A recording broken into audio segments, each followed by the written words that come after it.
Boss, duty tayo ngayon. Puyat na. Puyat. Kagabi pa. 12 oras. 12 oras tayong duty. Hirap kumita ng pera. Kailangan mong pukpuk lang ng pukpuk. Kailangan mong bugbugin muna yung sarili bago magkapera. Ay, ganun talaga eh. Pinanganak tayong mahirap, kaya kailangan nating magtiis. Diba? Diba mga boss? Pinanganak tayong mahirap, kaya kailangan nating magsikap. Double P naman ngayon. Double P. Kaya sulit naman, sulit. Diba? Happy Holy Week. Enjoy tayo, enjoy. Mag tayo ng ating mga kasalan, magbuni-muni. Basta mag-ingat lang lagi. God bless you all. God bless you, God bless you, God bless you. Basta lagi lang natin hanapin yung hanapin natin yung mga sarili natin. Baka kasi hindi natin makita yung sarili natin. Di ba? Kailangan nating hanapin yung mga sarili natin. Baka mamaya nakikita mo yung ibang tao pero yung sarili mo hindi mo makita. Di ba?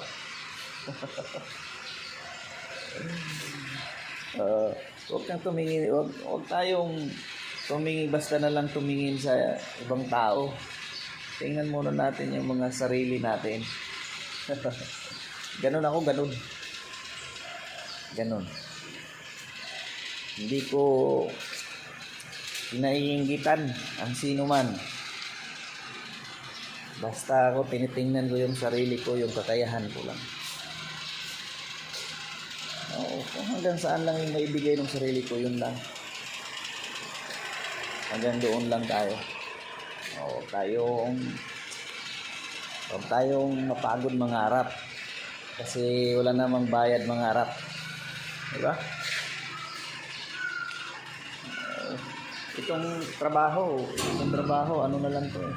Kumbaga, sahog sa buhay para may pagpatuloy mo yung buhay ba? Sahog. Ano? Yung ballpen mo?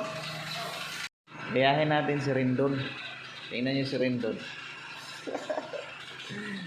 Diba? Doon siya sikat sa pang-aasar sa kapwa. Doon siya kilala. Tingnan mo ngayon. Kaya kailangan talaga na makita mo yung sarili mo eh. Kaya tingnan mo si Rendon. Doon niya nakita yung sarili niya. Na ganito ako, ganito. Di doon siya sumikat. Yung sarili natin, di pa natin makita. Patuloy pa rin tayong naglalakbay. Ako patuloy pa rin eh. Patuloy eh. May trabaho. May panghinayang iwan. Para lang sa... Pero sige lang. Hanggang buhay pa, may pag-asa.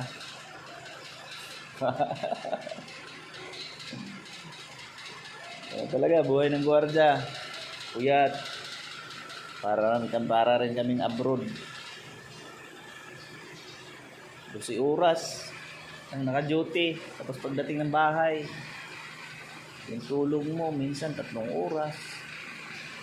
Mahaba na yung 4 na oras ng tulog. Biruin mo yun sa 24 hours. Sa 24 hours ka na, yung tulog mo, 4 na oras. Sunod naman na araw, makakuha ka na naman, maswerte na naman uli, makakuha ka na sa loob ng 24 hours, makakuha ka ng 5 oras na tulog. Yun yung buhay namin ng mga gwardiya. Hirap. Kaya yung mga nag-iisip pang magwardya, pag-isipan niyo muna. Hindi, mahirap talaga yung trabaho ng gwardiya. Kung nga, alas 6 ang pasok ko rito pag nasa bahay ako. 3:30, kailangan gumising na ako 3:30. Kasi kailangan makaalis ako ng alas 4. Alas 4:10, alas 4:15. Pag ano ako bike, pero pag commute talaga, kailangan alas 4. Batsi na talaga. Malilit na pag 4:30. Kaya ganun, kailangan. Kaya ang tulog talaga namin kulang ng tulog. Kaya pag nabagsak yung katawang lupa namin, hilik na kagad. Kasi kulang ka sa tulog eh. Kulang. Araw-araw eh. O biruin mo, ilang years na akong gwardiya.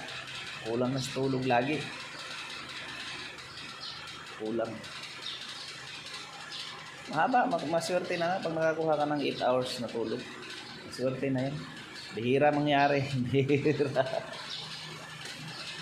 Bihira sa akin, bihira lang talaga yan. Mangyari yan na 8 oras ang tulog. Kaya dito na lang tayo mga boss. May ano pa kami, may mag-exercise pa kami, may exercise. Magnilay-nilay muna tayo, magnilay-nilay. Pag-nilay-nilayan nyo yung mga kasalanan yung mga nagawa. Okay, bye.